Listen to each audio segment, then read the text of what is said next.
Bonjour, je me présente, Jean-Romain de Scorpaio, et je vais vous présenter un cas d'usage qu'on a avec nos clients, mais avant tout, je vais vous présenter le contexte de l'entreprise et ce que fait Scorpaio. Donc tout d'abord, qu'est-ce que la supervision industrielle ou le domaine du SCADA, Supervisory Control and Data Acquisition? En fait, c'est un système essentiel qui permet de faire l'interface entre l'homme et la machine. Il faut savoir que toute infrastructure industrielle est connectée à un automate, typiquement que ça soit une climatisation dans un bâtiment, de la chaudière dans une résidence jusqu'à l'escalator dans votre gare ou de la ligne de production dans votre usine. Tout est équipé ensuite d'un automate et cet automate permet de faire ensuite l'interface avec un système de SCADA qui permet de faire la vision entre l'homme et la machine. Il faut savoir que c'est un système essentiel. C'est un peu comme imaginer donc un monde sans système de supervision, c'est un peu comme imaginer sa voiture sans tableau de bord par exemple. Et donc de ne pas savoir la vitesse sur laquelle on va ou le niveau de son essence, etc. etc. Et donc il faut savoir que les images que vous voyez affichées à l'écran sont des systèmes de supervision assez récents ou relativement récents, mis en œuvre avec les outils historiques du marché, qui commencent souvent par AS pour ne pas les citer. Et ces logiciels ne permettent pas aux utilisateurs, aux développeurs de concevoir des applications responsives, modernes, ni même ergonomiques. C'est un secteur clairement vieillissant. La deuxième problématique, c'est que c'est un secteur assez hermétique et surtout peu mobile. C'est-à-dire que les systèmes aujourd'hui sont des systèmes dans des centres de contrôle qui ne bougent pas, où l'utilisateur est en face d'écran et il ne bouge pas. Et en fait, ça va à l'encontre du besoin de mobilité qu'ont les industries en 2023. En tout cas, les industriels en 2023. Et enfin, ce sont des systèmes complexes à mettre en œuvre, avec beaucoup de hardware, de configuration, d'installation, de maintenance autour de ces différents systèmes. C'est vraiment très complexe à mettre en œuvre, c'est vraiment un enfer. Et du coup, c'est pour ça qu'on propose la plateforme Scorpaio, justement. Du coup, on propose une plateforme no-code qui permet très facilement et convivialement de créer des applications ergonomiques modernes et responsives dans ce qu'on attend d'une application web en fait en 2023 tout simplement. Mais bien sûr adaptée à l'industrie. Ensuite, on est une plateforme SaaS. SaaS qui veut dire Software as a Service. C'est-à-dire qu'il n'y a pas d'installation à prévoir. Au-delà qu'il n'y ait pas d'installation à prévoir, on est un système qui est disponible partout, à tout moment, sur n'importe quel appareil. Donc, on est parfaitement adapté pour le multisite, la gestion du multisite, mais aussi la mobilité des utilisateurs. Et enfin, on a une mise en œuvre qui est diminuée presque par 10. C'est un retour d'expérience qu'on a avec nos clients. C'est-à-dire que l'installation d'un système Scorpaio VS un outil historique est réduite quasiment de 10 jours, de 30 jours par rapport à une moyenne aujourd'hui d'un déploiement d'un superviseur classique. Et donc notre plateforme est composée de 3 modules. Le premier, c'est le module connecté qui permet aux utilisateurs de se connecter aux automates, tout simplement, de récupérer les informations, de le mettre à disposition dans leur projet cloud. Ensuite, on a le module designé, c'est la plateforme no-code qui permet aux utilisateurs de créer l'application qui convient à leur métier. Et enfin, le module exploité, c'est le résultat d'une application conçue avec Scorpaio et qui permet à un technicien, un opérateur, un superviseur d'exploiter son infrastructure partout, à tout moment, sur n'importe quel appareil. Bref, Scorpaio, c'est le premier SCADA full SaaS dans le sens as a service, c'est-à-dire disponible partout, à tout moment, sur n'importe quel appareil. Et enfin, le cas client, c'est le cas qui nous intéresse. C'est le cas d'une société belge qui est spécialisée dans la production et la vente de chaux. Donc, c'est une ETI qui dispose d'une centaine de sites dans 25 pays différents. Leur défi à cet industriel, c'était de proposer les données techniques à l'ensemble des collaborateurs de manière facile et conviviale.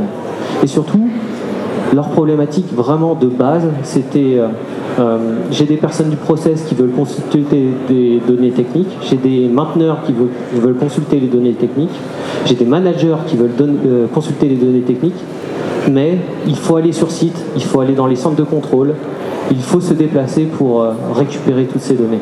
Et du coup, c'est du temps perdu, c'est des gens qui sont sollicités, par exemple les équipes d'informatique industrielle qui sont sursollicitées pour télécharger des données, les transmettre à leurs collaborateurs. Bref, c'est énormément de temps perdu. Et du coup, leurs enjeux, c'est ils ont un nombre croissant de sites, c'est-à-dire qu'ils construisent 1 à 2 sites par an. Ils ont déjà une centaine de sites à équiper. Et il y avait une volonté du groupe à investir dans une solution scalable, centralisée. Ensuite, un reporting, j'en ai parlé tout à l'heure, à l'instant, je veux dire, c'est-à-dire des données qui sont difficilement récupérables quand on n'est pas sur site, quand on est hors site, et des gens qu'il faut solliciter systématiquement pour récupérer certaines données. Bref, un reporting manuel, très fastidieux, et bien évidemment, ça va avec la nécessité d'apporter les bonnes données à la bonne personne au bon moment, c'est-à-dire avec tous les outils technologiques qu'on possède aujourd'hui en 2023, ça devrait être naturel dans l'industrie. Ensuite, c'est des machines et des sites très différents, c'est-à-dire on a aussi bien du legacy, c'est-à-dire des machines assez vieilles, donc 15-20 ans, jusqu'à des machines qui sont très récentes, très neuves et très équipées. Donc une hétérogénéité du parc qui est assez classique en fait dans l'industrie, finalement. Et enfin, une séparation IT-OT, IT qui veut dire informatique, OT qui veut dire opérationnel technologie, plus la couche basse, la couche machine. Et du coup, il y avait vraiment une grosse séparation des deux, on va dire des deux secteurs, où effectivement l'IT s'occupait des outils informatiques bureautiques et l'OT qui s'occupe vraiment que de la partie machine, sans vraiment se préoccuper des technologies qui existent pour faire le lien entre les deux.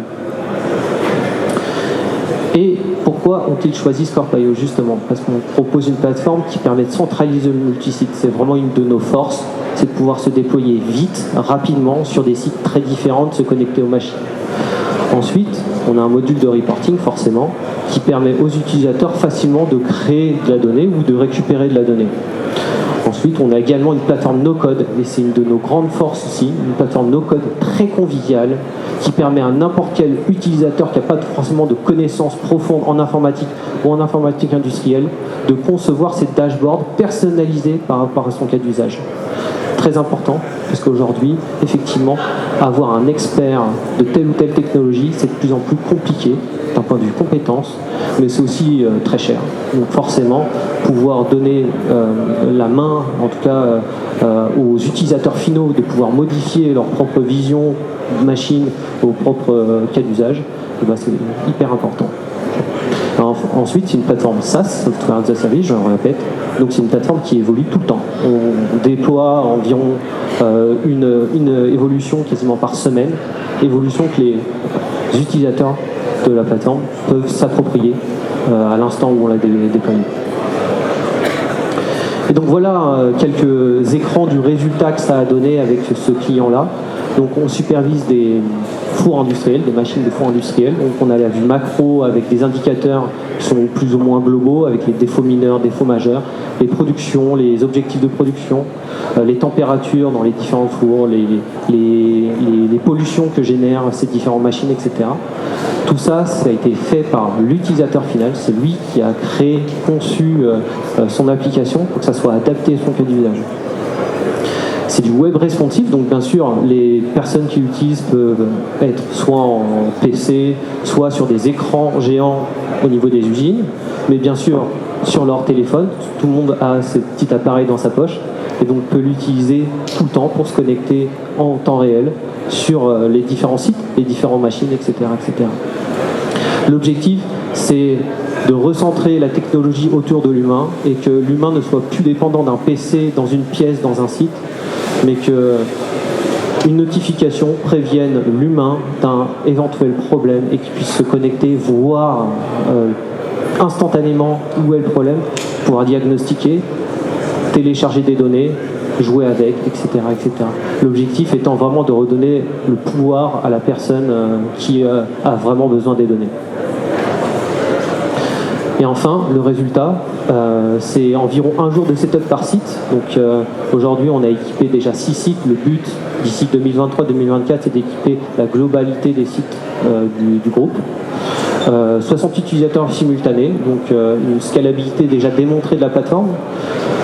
Au niveau des données, c'est pas le client qui nous transmet le plus de données aujourd'hui. Effectivement, on a 3000 données temps réel, mais ça ne fait qu'augmenter. Le but, c'est en plus d'avoir les données qui viennent des machines, également récupérer les données qui viennent de l'IoT, par exemple typiquement aujourd'hui l'enjeu de consommation énergétique est très présent, par exemple, c'est un enjeu d'aujourd'hui, mais demain peut-être que ça sera la qualité de l'air.